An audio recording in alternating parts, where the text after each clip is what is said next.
Amigos, amigas, este es un tema muy importante y es un tema pivotal. La sesión que comenzó el lunes y la aplazaron hasta el día de hoy, que como vemos está a punto de empezar en la Suprema Corte, con el hecho de hacerle una chicanada, llegar por la puerta trasera y a estar usurpando algo que le corresponde al Poder Legislativo para reformar artículos.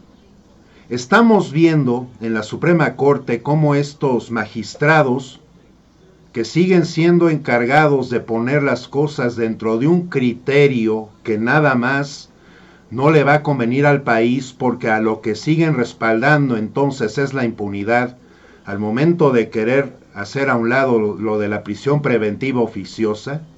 Y no es porque el tema de las prisiones se ha movido de una manera realmente lamentabilísima.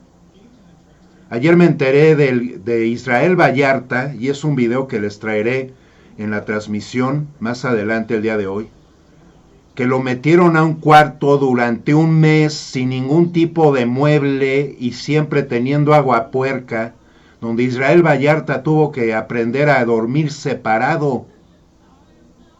Y es una persona que no se le imputó y no tiene nada que ver con el secuestro que le habían dicho que había cometido junto a Flores Cassés. Este tema de la prisión preventiva oficiosa es precisamente, como van a escuchar ustedes de la voz de nuestro presidente, un asunto que va a ser de darle más privilegio, como siempre se ha venido corriendo en nuestro país, a los que tienen tanto dinero y que luego los han ganado de manera ilegítima, la posibilidad de no estar pagando sus cuentas y de no estarse comportando bajo lo que nos rige, que es la ley. Y ver cómo mueven las cosas, cómo las platican, cómo las plantean los magistrados es preocupante. Vamos a ver qué sucede en la sesión y por supuesto aquí van a seguir siendo informados de tantas cosas. Amigos, amigas, señoras y señores, escuchen ustedes lo que dijo Ricardo Mejía sobre este asunto. Se presentaron y después ante el Ministerio lo que dijo Público nuestro presidente. 7,872. Siguiente. El día de hoy es un día importante porque hoy la Suprema Corte de Justicia va a votar el proyecto que determinará la permanencia de la prisión preventiva oficiosa. Dimos cuenta del debate muy amplio que llevaron a cabo las señoras ministras y ministros y consideramos importante comentar lo siguiente. En el artículo 19 constitucional se establece que el juez ordenará la prisión preventiva oficiosamente en los casos de abuso o violencia sexual contra menores, delincuencia organizada, homicidio doloso, feminicidio, violación, secuestro, trata de personas, robo a casa habitación, uso de programas sociales con fines electorales, corrupción, tratándose de los delitos de enriquecimiento ilícito y ejercicio abusivo de funciones, robo al transporte de carga, delitos en materia de hidrocarburos o petroquímicos, el conocido huachicol, delitos en materia de desaparición forzada, delitos cometidos por medios violentos como armas y explosivos, entre otros delitos. Como lo señalamos la semana pasada, la Suprema Corte de Justicia no puede reformar, inaplicar, derogar o modificar un artículo constitucional. Solo lo puede hacer el Poder Constituyente Permanente, integradas por las dos cámaras del Congreso de la Unión, senadores y diputados, que tienen que votar reformas por mayoría calificada de 2/3 partes, y también intervienen las 32 legislaturas de los estados. Solo el Poder Constituyente Permanente puede reformar la Constitución. Este tema imperó en la mayoría de las señoras y señores ministros, mantener el artículo 19 constitucional. Sin embargo, expresamos la preocupación porque bajo el concepto de interpretación conforme o inaplicar un artículo de una ley, en este caso el Código Nacional de Procedimientos Penales, se podría en los hechos invalidar un artículo constitucional, porque el artículo 167 del Código de Procedimientos Penales reproduce literalmente, salvo una palabra que no cambia el sentido, lo que dice el artículo 19 constitucional en su segundo párrafo.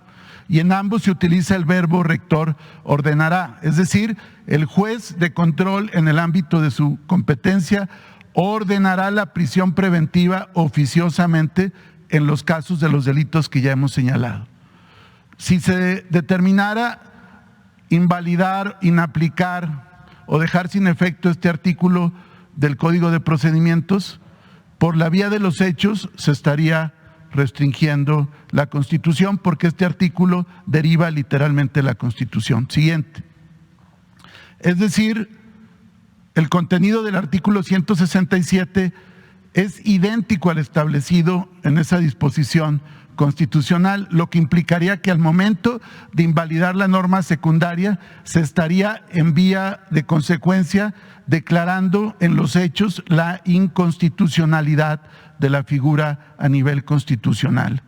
Lo anterior en razón de que la fuerza de la Constitución no solamente está en el texto que la conforma, sino en todas las disposiciones que desarrollan. Y en ese sentido, es importante señalar que en el artículo transitorio del decreto que establece la prisión preventiva, se señala que habrá artículos que van a desarrollar este texto constitucional. Es decir, en el momento que se busque invalidar el artículo 167 del Código, se estaría invalidando el 19 constitucional. Es decir, se haría una reforma a la Constitución por la puerta de atrás. Esto es importante porque pretender alterar la eficacia de la Constitución a través de la invalidación de una ley que es prácticamente una consecuencia directa de la Constitución sería una mutación constitucional, es decir, cambiar el sentido de la norma sin alterar su texto, es decir, un fraude a la Constitución por la vía de la interpretación de anular un artículo constitucional. En consecuencia, para nosotros es fundamental que se mantenga no solamente el artículo 19 constitucional, sino el artículo 167 que hace efectiva la vigencia de ese artículo constitucional.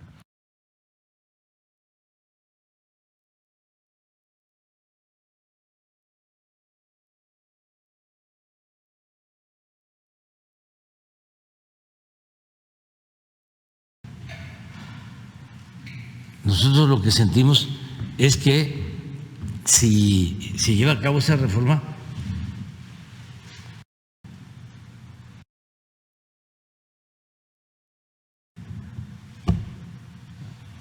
de que se la saben, de todas. El problema es de otro tipo. Son muy buenos abogados y los que están en la Suprema Corte son muy buenos abogados.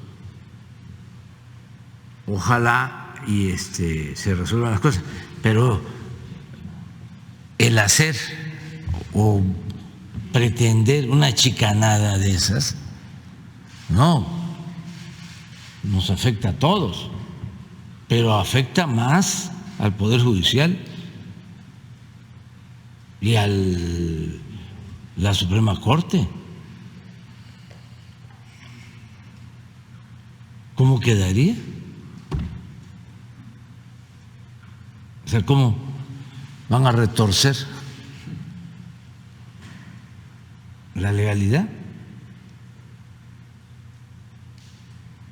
Eso no es serio, eso no es honesto. Por eso no creo, pues, que suceda. Y si existe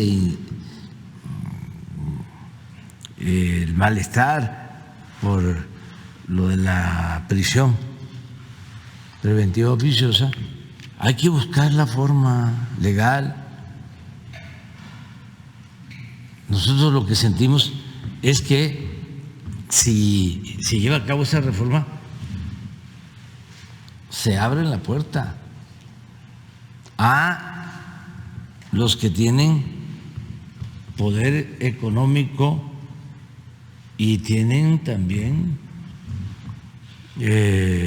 poder para el ejercicio del uso de la fuerza.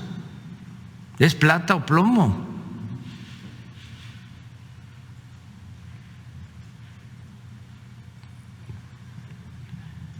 No consideramos que convenga. Y si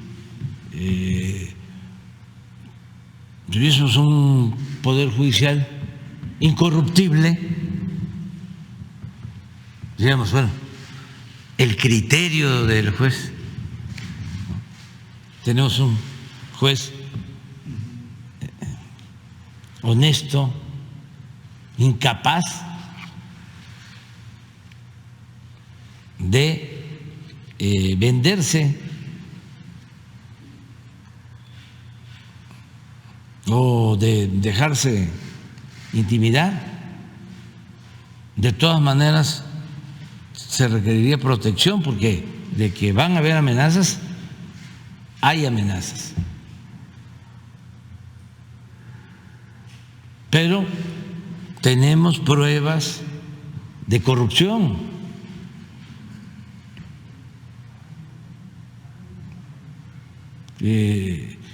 Entonces, si no se sigue depurando, reformando, purificando la vida pública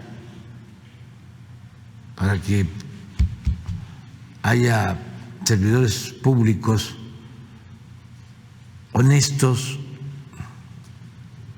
pues está difícil quitar, por ejemplo, la corrupción como delito grave.